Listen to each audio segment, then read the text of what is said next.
이 한살림은 농업을 살리고 건강한 소비를 통해서 우리 지속 가능한 인간들의 사회, 건강한 사회를 만드는 데 기여합니다. 이거 잊지 마시고 잘 살펴주시기 바랍니다. 고맙습니다.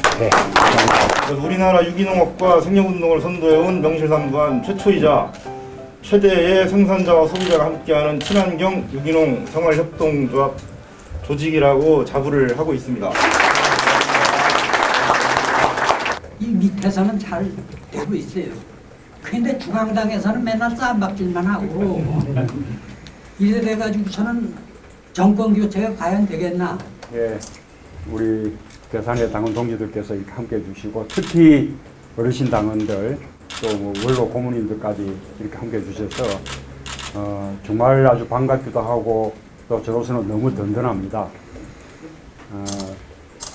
그 방금 우리 이제 질문 속에도 있었습니다만 우리가 이제 건강한 그런 이제 삶을 해 나가려면 이제 건강한 먹거리가 이제 필요하죠.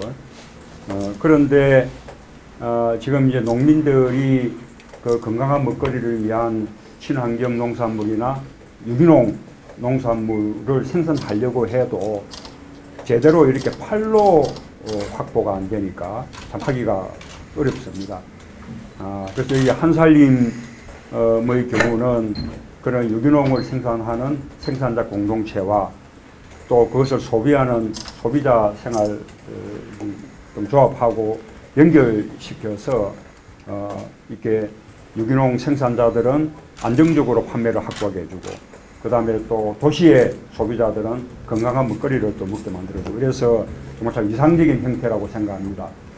저는 뭐 60만 아카데미 조합원이라고 나오는데 이것이 정말 5천만 모두가 조합원이 되어야 되는 그런 세상이 되어야 될 거라고 생각하고요. 또 그렇게 되려고 그러면 이런 부분을 조합 차원에 민간 차원에만 맡기는 것이 아니라 국가적으로도 이렇게 사회적 경제를 지원하고 육성하는 사회적 경제 기본법 이런 것을 반드시 제정해서 이렇게 국가 차원에서 유기농 이런 농산물의 생산과 친환경 농산물 생산이 더 활발하게 이루어지고 더 많은 소비가 이루어질 수 있도록 그렇게 도울 필요가 있다고 생각합니다. 또 그것이 우리 지금 위기에 빠진 농업을 살리는 길이기도 합니다. 지금 우리나라 식량 곡물 자급률이 23%밖에 안 됩니다. 무려 77%를 외국에서 수입을 해서 우리가 생활을 하고 있는데 지금까지는 이렇게 곡물을 많이 생산해서 이렇게 안정적으로 우리가 말하자면 이제 수입을 할 수 있기 때문에 유지가 되는데 요즘 해마다 기상 뭐 이런 아주 그 이상규 이런 것이 계속 되풀이 되고 있지 않습니까? 이러다가 보면 언젠가는 지금까지 곡물을 수출하던 나라들이 곡물을 수출하지 않게 되는 그런 상황이 조만간에 올 수 있습니다. 그러면 우리는 먹거리에서부터 굉장히 큰 위협을 받게 되고 아니면 식량 주권을 또 위협받게 되는 것이죠. 그렇게 생각한다 그러면 우리가 평소에 보다 안정적으로 농업 기반을 확보하고 그 다음에 또 식량 자급률과 곡물 자급률을 높여 나갈 필요가 있습니다. 지금 정부는 계속 농업을 구조조정 대상으로 이렇게 취급하면서 농민들 숫자도 줄여나가고 농지도 줄여나가고 이런 이제 정책을 펼치고 있는데 저는 전적으로 잘못됐다고 생각합니다. 여러 가지 농업에 대한 지원 육성책이 필요하다고 봅니다.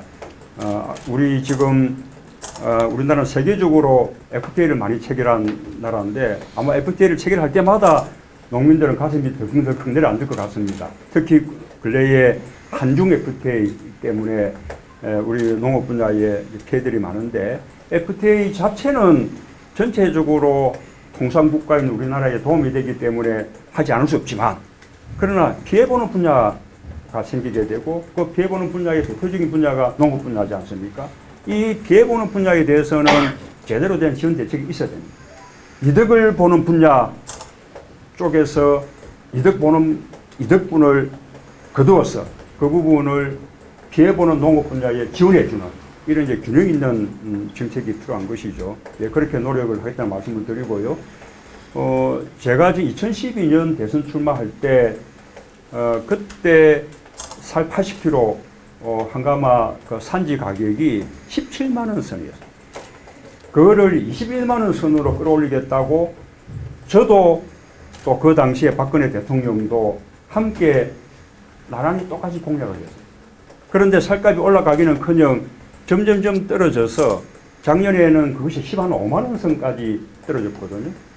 그러니 농민들이 이제 못 살겠다. 좀 우리 좀 살 수 있게 해달라. 라고 거리에 나서서 호소했던 것이 그때 마침 민중걸기 대회. 그 백남기 농민이 거기에 참여했었는데 그렇게 살려달라고 호소하는 농민들을 상대로 물대포를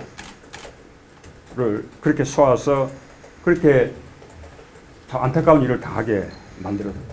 그런데도 정부는 아무런 반성도 사과도 없이 오히려 부검을 해서 한 번 더 죽이겠다고 그렇게 이제 하고 있는 실정입니다. 금년도 살이 엄청 대풍이 돼가지고 이게 대풍이 되면 농민들에게는 큰 행복이 되어야 되는데 오히려 살값이 또 더 떨어져서 지금은 뭐 13만 원 선이 무너지고 어떤 지역은 11만 원 선까지 떨어졌다는 지금 보도까지 있습니다. 그럼 이게 뭐 풍전이라는 것이 농민들에게 오히려 더 고통이 되는 이런 일이 있었어야 되겠습니까? 그래서 쌀값도 과거에 우리가 공약을 했던 그 정신대로 좀 제값을 받을 수 있도록 그렇게 정부가 노력을 해야 되고 그러려면 지금 쌀 재고가 남아 도는 게 현실이기 때문에 그렇게 남아 도는 그런 재고미들을 이번에 수재를 입은 그 북한 수재민들을 돕는 어떤 인도적인 지원 목적으로 사용한다거나 또는 우리가 남아 도는 쌀을 북한의 어떤 지하 강물하고 교환하는 이런 식의 여러 가지 그 소비체익이 필요하다고 생각합니다. 그런 방면으로 노력을 하겠습니다. 지금 정권 교체가 정말 절박합니다. 내년에 이 정권 교체가 되지 않으면 정말 우리나라가 어떻게 될지 모르겠다는 위기감을 가집니다. 아까 말씀하신 대로 정권 교체를 하려고 그러면 여기 괴산의 승리, 나아가서는 역시 대한민국의 중심인 충청권의 승리가 필수적입니다. 역대 선거를 보면 충청권의 승부가 전체 승부를 좌우했습니다. 그렇게 생각하신다면 오늘 이 자리에 함께 하신 우리 당원 동지들이야말로 내년도 대선 승리 정권 교체를 가장 앞장서서 이뤄내셔야 될 주역들이십니다. 뭐 그렇게 해주시겠습니까? 예!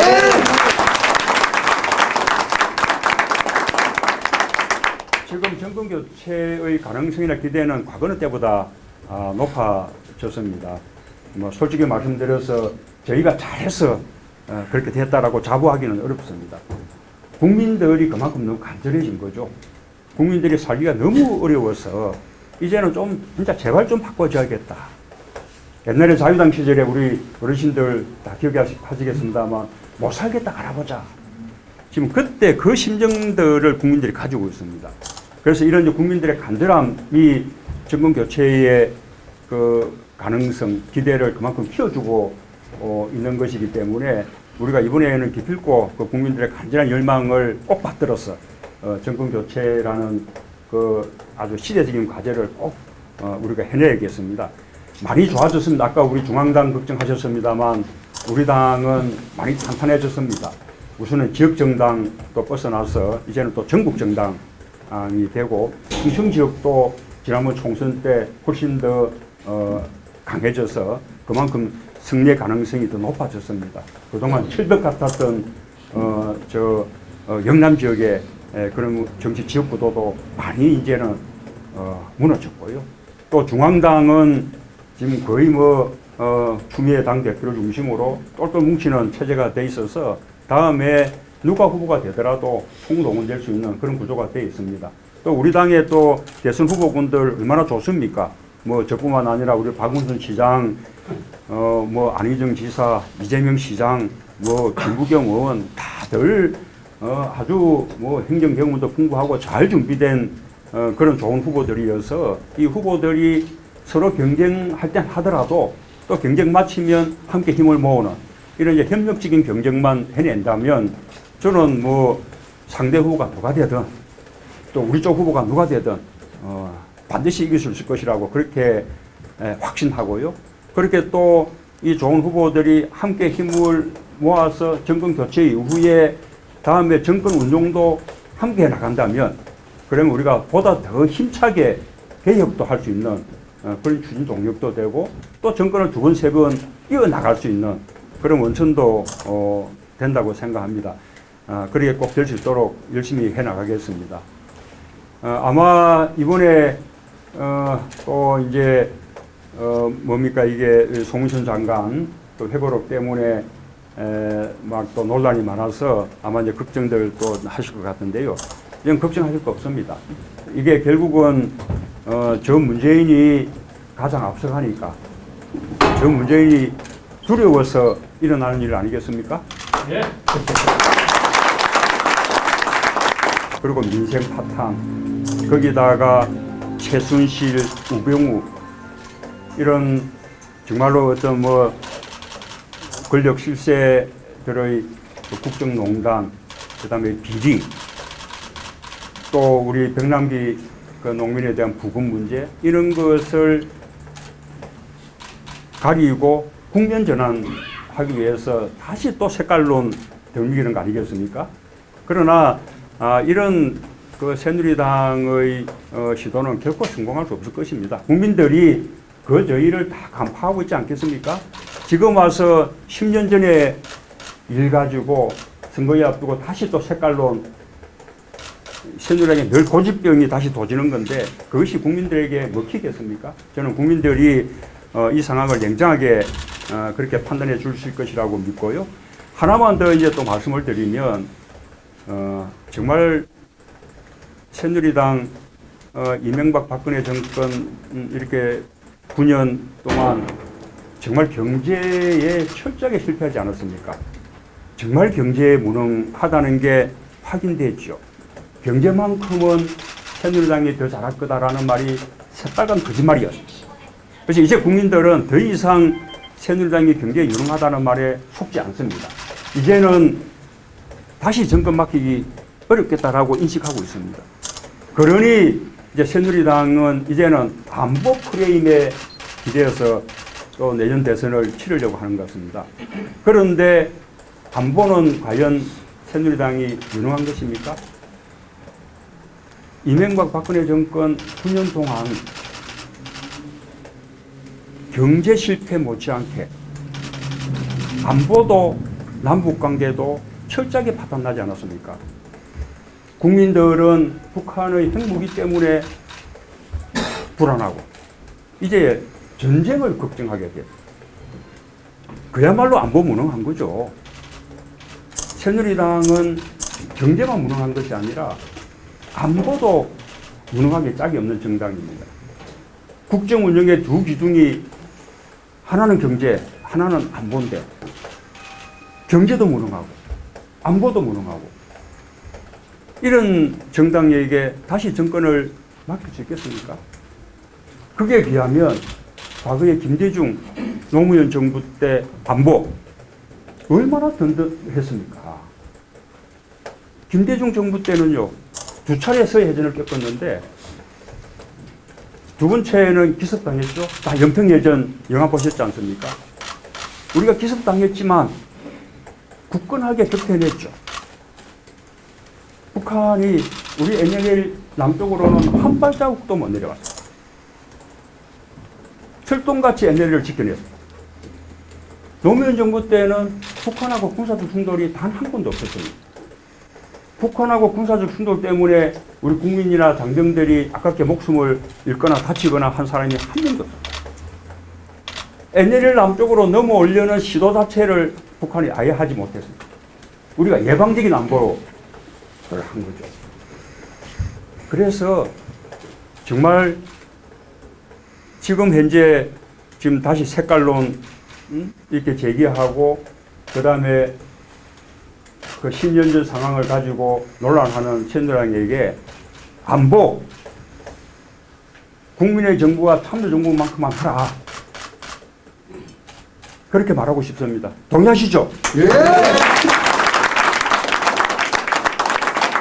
그래서 혹시 또 우리 또 충청도 지역이 또 다들 보수적인 곳 아닙니까?